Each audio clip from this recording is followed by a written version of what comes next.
Hello प्यारे बच्चों, कैसे हैं आप सब। आपका एक बार फिर से स्वागत है हमारे एक और नए वीडियो में। तो आज का जो हमारा टॉपिक होने वाला है वो होने वाला है सूर्य शब्द रूप।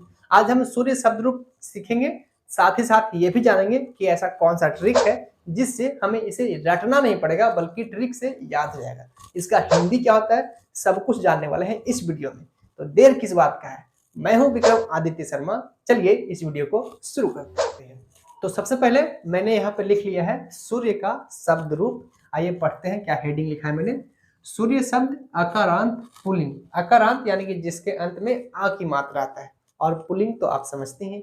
तो सबसे पहले हम पढ़ेंगे इसको कि क्या लिखा हुआ है, उसके बाद हम ट्रिक जानेंगे कि कैसे बिना रटे इसको हम आसानी से याद कर सकते हैं। तो सबसे पहले पढ़ते हैं क्या लिखा हुआ है। प्रथमा है सूर्यः, सूर्यो, सूर्या। द्वितीया सूर्यम, सूर्यो, सूर्यान्। तृतीया सूर्येन, सूर्याभ्याम, सूर्याय। चतुर्थी सूर्याय, सूर्याभ्याम, सूर्येभ्यः। पंचमी सूर्यात्, सूर्याभ्याम, सूर्येभ्यः। षष्ठी सूर्यस्य, सूर्ययोः, सूर्यानाम्। सप्तमी सूर्ये, सूर्ययोः, सूर्येषु। और संबोधन है हे सूर्य, हे सूर्यो, हे सूर्या। तो इस प्रकार से हम इसको पढ़ते हैं। आइए अब बात करते हैं कि ऐसा कौन सा ट्रिक है जिससे हमें इसे रटने की जरूरत नहीं पड़ेगा बल्कि हम आसानी से इसको याद कर सकते हैं। तो ट्रिक बहुत ही मजेदार है। तो हमारा देखिए मैं आपको बताता हूं, मैं आपको 3 ट्रिक बताऊंगा। कितने ट्रिक? 3 ट्रिक। और तीनों ट्रिक जो है, एक ट्रिक पहले ट्रिक में हम पूरा एकवचन याद कर लेंगे, दूसरे ट्रिक में पूरा द्विवचन याद कर लेंगे, और तीसरे ट्रिक में हम पूरा बहुवचन को याद कर लेंगे। तो चलिए सबसे पहले जानते हैं हमारा पहला ट्रिक क्या है जिससे हम एक वचन को याद करने वाले हैं। तो हमारा पहला ट्रिक है बहुत ही इंटरेस्टिंग और मजेदार ट्रिक है। अमन आयत और यश, ये जवानी है दीवानी। ये हमारा पहला ट्रिक है। इसको थोड़ा सा और आसान करते हैं कहानी के माध्यम से। तो 3 दोस्त हैं, तीनों का नाम है, एक का नाम है अमन, दूसरा नाम है आयत और तीसरा का नाम है यश। तो तीनों दोस्त एक दिन फिल्म देखने जाते हैं और फिल्म का नाम होता है ये जवानी है दीवानी। तो बस यही हमारा ट्रिक है, अमन आयत और यश, ये जवानी है दीवानी। आइए देखते हैं ये ट्रिक कैसे काम करता है। तो मैंने आपको कहा अमन आयत और यश, यानी कि अ म न। अमन ये पहला दोस्त का नाम हो गया, आयत आ य और त, आयत दूसरे दोस्त का नाम हो गया, और तीसरे दोस्त का नाम था यश। अमन आयत और यश तीनों दोस्त थे, फिल्म देखने गए। फिल्म का नाम था ये जवानी है दीवानी, है दीवानी, ये फिल्म का नाम है। आइए अब बात करते हैं कि ये काम कैसे करते हैं। तो आप देखिए सूर्य लिखा हुआ है, तो सूर्य में छुपा हुआ है अह। सूर्य प्लस अह इक्वल टू बनता है सूर्य। तो इसके पीछे अह छुपा हुआ है। यहाँ पे हलंत मा लगा हुआ है, यहाँ पे हलंत न लगा हुआ है। ठीक है, आपको सामने दिख रहा है। यहाँ है सूर्याय, तो सूर्य में जोड़ते हैं आय तो बनता है सूर्याय। तो यहाँ पे आय छुपा हुआ है। यहाँ है सूर्यात, यानी कि इसमें हलंत ता आपको दिख रहा है। यहाँ पे है स्या, आधा स और य। तो मैंने इसको उल्टा कर दिया है, सा को बाद में कर लिया और या को पहले कर लिया। तो स्या जो था वो बन गया यस, तो यहाँ पे यस कर दिया। सूर्य, इसमें ए की मात्रा छुपा हुआ है, तो यहाँ पे मैंने लिख दिया ए, और हे जो है आपको सामने दिख रहा है। ये दीवानी और जवानी जो है मैंने इसलिए लिखा है ताकि आपको आसानी से याद हो जाए। तो ये हमारा ट्रिक है, अमन आयत यस, ये जवानी है दीवानी। ऐसे मैं आपको बता दूं, ये जवानी है दीवानी एक अच्छा मूवी है, मैंने देखी है, आप भी देखिएगा कभी टाइम मिले तो ये हमारा पहला ट्रिक था जिससे हमने सीखा कि एक वचन को हम कैसे याद करेंगे ट्रिक से। आइए अब बात करते हैं कि द्विवचन को याद करने का ऐसा कौन सा ट्रिक है जिससे हम इसको आसानी से याद कर सकते हैं। तो इसका ट्रिक और ज्यादा मजेदार है और ज्यादा मसालेदार है। तो इसका ट्रिक है, आओ भैया यो करते हैं। यो हनी सिंह का नाम तो आपने सुना ही होगा, तो बस वही वाला हम यो करने वाले हैं। तो देखते हैं कैसे ये ट्रिक काम करता है। तो मैंने आपको क्या बताया, ट्रिक क्या है, आओ भैया यो करते हैं। आओ यानी कि आओ की मात्रा देखिए, बोलेंगे आओ लेकिन लिखेंगे आओ। ठीक है, बोलेंगे आओ लेकिन लिखेंगे आओ। भैया, भैया यानी कि भ्याम, तो मैं यहां लिखता हूं भ्याम, यहां भी लिखता हूं भ्याम, और यहाँ भी लिखेंगे हम भ्याम। पढ़ेंगे भैया या याद करेंगे ट्रिक के माध्यम से, हम ट्रिक में बोलेंगे भैया लेकिन लिखेंगे भ्याम। क्यों? क्योंकि यहाँ पे भ्याम लगा हुआ है ना, भ्याम लगा हुआ है, भ्याम लगा हुआ है इसमें भी और इसमें भी, तो मैंने यहाँ पे भ्याम लिख लिया। तो आओ हो गया, भैया हो गया, यो यो करते हैं, तो आपको यहाँ पे दिख रहा होगा लगा हुआ है यो, और यहाँ भी है यो, तो इस प्रकार से है आओ भैया यो यो करते हैं। सूर्य प्लस औ सूर्य, सूर्य प्लस औ सूर्य, तो औ की मात्रा इसमें, भ्याम 3 बार इसमें, और यहाँ पे 2 बार यो यो लगा हुआ है। इसे मैं कहता हूँ 2 3 2 फॉर्मूला। कैसे कहता हूँ? देखिए 2 यानी कि ये 2 बार है, 3 यानी कि ये 3 बार है, और 2 यानी कि ये 2 बार है। तो आप इसको याद रखिएगा 2 3 2 फॉर्मूला। और ये 2 3 2 फॉर्मूला होता क्या है? तो आओ भैया यो यो करते हैं। तो इस ट्रिक से आप द्विवचन को बहुत ही आसानी से याद कर लोगे। बात करते हैं ये जो लास्ट वाला है हे सूर्य, इसको कैसे याद करेंगे? तो जो हे सूर्य लिखा हुआ है, ये देखिए लास्ट वाला फर्स्ट वाला सेम है, बस इसमें हे जो है ऐड कर दिया गया है। तो आपको फर्स्ट वाला याद है तो लास्ट वाला भी आपको याद है। आइए अब बात करते हैं कि बहुवचन को कैसे याद करेंगे, इसके पीछे कौन सा ट्रिक लगा हुआ है। तो इसका भी ट्रिक जो है हमारे पास है, टेंशन लेने की बात नहीं है। तो इस ट्रिक को एक कहानी के माध्यम से समझते हैं। तो कहानी ये है, मान लीजिए कि एक फिल्म की शूटिंग चल रही है और जिसमें मैं हीरो हूं और मेरे सामने एक विलन खड़ा है।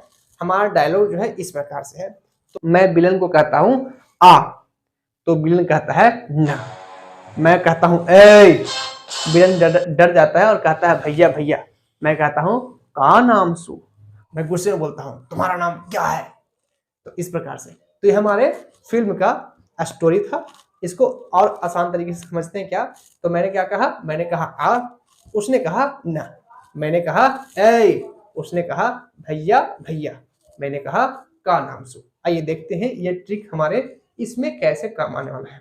तो सबसे पहले मैंने क्या कहा था? मैंने कहा था आ यानी कि आह की मात्रा। सूर्य में आह जो है लगा हुआ है, सूर्य प्लस आह इक्वल टू सूर्य। उसने कहा न, यानी कि हलंत न आपको सामने दिख रहा है। मैंने कहा ए यानी कि यहाँ पे ए की मात्रा लगा हुआ है, सूर्य प्लस ए इक्वल टू सूर्य है। इस प्रकार से ए सूर्य है। यहाँ पे भैया भैया, उसने क्या कहा? उसने कहा भैया भैया भैया यानी कि भैया। 2 बार भैया भैया कहा यानी कि 2 बार भैया भैया। अभी आप पूछेंगे कि सर अभी आपने भैया कहा था तो भ्याम लिखा था, अब आप भैया बोल रहे हैं तो भैया लिखा है। तो आप इसको ऐसे समझिए, ये है बड़का भैया और ये है छोटका भैया। ठीक है, छोटका भैया यानी कि भैया और बड़का भैया यानी कि भैया। तो 2 बार भैया यानी कि 2 बार भैया, इसके लास्ट में लगा हुआ है भैया भैया। उसके बाद मैंने कहा का नाम सु, का नाम सु यानी कि इसके अंत में लगा हुआ है नाम और यहाँ पे लगा हुआ है सु। नाम लगा हुआ यहाँ पे और यहाँ पे सु, तो नाम और सु। तो इस प्रकार से हमारा ट्रिक जो है इस प्रकार से काम करता है। तो एक बार फिर से दोहरा लेते हैं। क्या है? आ, उसने कहा ना, मैंने कहा ए, उसने कहा भैया भैया, मैंने कहा का नाम सु। तो इस प्रकार से हमने तीनों का ट्रिक बारी बारी से जाना है। अब आपको रटने की जरूरत नहीं पड़ेगा, अब आप समझ गए हो। अब आप जब चाहो किसी भी शब्द का जो आकारांत पुल्लिंग हो उसका शब्द रूप निकाल सकते हैं। जैसे राम, मोहन, सोहन, बालक, देव, कृष्ण, जो इतना सारा जो शब्द रूप मैंने आपको बताया ये सब आकारांत पुल्लिंग है। तो इन सब का रूप आप आसानी से बना सकते हो इस ट्रिक के माध्यम से। अगर आपको ये ट्रिक पसंद आया हो तो अपने दोस्तों के साथ शेयर जरूर कीजिएगा, और हो सके तो अपने टीचर के साथ भी शेयर कीजिएगा ताकि वो भी आपको आसानी से समझा सके। तो अब हम बात करते हैं कि इसका हिंदी अर्थ क्या होगा। आइए अब बात करते हैं इसका हिंदी अर्थ कैसे निकालेंगे। तो मैं आपको इसका भी ट्रिक बताऊंगा जिससे आपको रटने की जरूरत नहीं पड़ेगा, आप खुद से ही इसका हिंदी आसानी से निकालेंगे। तो हिंदी बताने से पहले मैं आपसे एक सवाल पूछता हूँ। अगर आपने कारक चिन्ह पढ़ा होगा तो आपको ये मालूम होगा। तो मेरा सवाल ये है कि बताइए प्रथमा जो है वो कौन सा कारक होता है और इसका चिन्ह क्या होता है। अगर आपको आंसर पता है आप मुझे कमेंट बॉक्स में लिखिएगा, ठीक है। अगर आपने नहीं पता है तो मैं आपको बताता हूँ। तो प्रथमा जो है वो होता है कर्ता कारक। कौन सा कारक होता है? कर्ता कारक, और इसका चिन्ह होता है ने। तो हमें यहाँ पे सिर्फ चिन्ह से मतलब है, कारक से मतलब नहीं है। तो मैं यहाँ पे कारक मिटा देता हूँ। तो इसका मतलब ये है कि प्रथमा का चिन्ह क्या हुआ, ने। ठीक है, अब बात करते हैं सूर्य। सूर्य इसका हिंदी क्या होगा, तो सूर्य का हिंदी होता है सूर्य, तो इसका हिंदी हो जाएगा सूर्य, यानी कि सूर्य ने। इस प्रकार से इसका हिंदी निकालते हैं। इसी प्रकार से द्वितीय, इसका चिन्ह क्या होता है, तो इसका चिन्ह होता है को, तो इसका मतलब कि सूर्यम का हिंदी क्या होगा, सूर्य को। इस प्रकार से इसका हिंदी हो जाएगा सूर्यम, यानी कि सूर्य को। सूर्येन, सूर्य इसका हिंदी क्या होगा, तो तृतीया का जो चिन्ह होता है वो होता है से, तो इसका हिंदी हो जाएगा सूर्य से। इस प्रकार से चतुर्थी का चिन्ह होता है के लिए, के लिए, तो इसका मतलब कि सूर्याय का हिंदी होता है सूर्य के लिए। इस प्रकार से पंचमी, इसका चिन्ह होता है से, तो इसका मतलब कि सूर्य से, सूर्यात, सूर्यात यानी कि सूर्य से। षष्ठी का चिन्ह होता है काके की, तो मैं एक लिखूंगा सिर्फ का, तो इसका मतलब हो गया कि सूर्य का। इस प्रकार सूर्य से यानी कि सूर्य का। सप्तमी होता है सूर्य, सूर्य यानी कि इसका जो सप्तमी जो है इसका चिन्ह होता है में पै पर, तो मैं एक लिखा में, इसका हिंदी होगा सूर्य में। और संबोधन है यहाँ पे हे सूर्य, हे सूर्य। इस प्रकार से इसका हिंदी होता है। अब बात करते हैं कि इसका हिंदी क्या होगा द्विवचन में, तो जैसे मैंने यहाँ पे हे सूर्य ने कहा, यहाँ पे लिखेंगे दो सूर्य ने, दो सूर्य ने। दो सूर्य ने कैसे होगा, क्यों होगा, क्यों, क्योंकि यहाँ पे द्विवचन है। कौन सा वचन है, द्विवचन, तो ये दो संख्या है। बहुवचन है तो इसका क्या होगा, अनेक सूर्य ने, अनेक सूर्य ने। इसका हिंदी इस प्रकार से हो जाएगा अनेक सूर्य ने। ठीक है, तो इसी प्रकार से आप इन सब का हिंदी जो है निकाल सकते हैं। कैसे निकालेंगे अब आपको पता है, अब आप चुटकी में जाके ऐसे ऐसे करके निकाल लेंगे। अरे वाह, इसका हिंदी तो हो गया, कमाल हो गया, वाह। तो इस प्रकार से हमने इसका हिंदी भी कर लिया। पहले आप इसका स्क्रीनशॉट ले लीजिए। ठीक है, ये था हमारा आज का वीडियो। तो मेरा एक रिक्वेस्ट है, आप कहां से देख रहे हैं आप मुझे ये कमेंट जरूर लिखिएगा। संस्कृत ग्रामर पे मैंने ऑलरेडी काफी वीडियो बना चुका है, चाहे वो संधि हो, समास हो, उपसर्ग हो, पुरुष हो, वचन हो, लकार हो, अनुवाद हो, चाहे जो टॉपिक है संस्कृत के हर एक टॉपिक पे मैंने डिटेल्स वीडियो बनाया है। तो आप एक बार मेरा प्लेलिस्ट जरूर चेक कीजिएगा, लिंक डिस्क्रिप्शन बॉक्स में दिया हुआ है।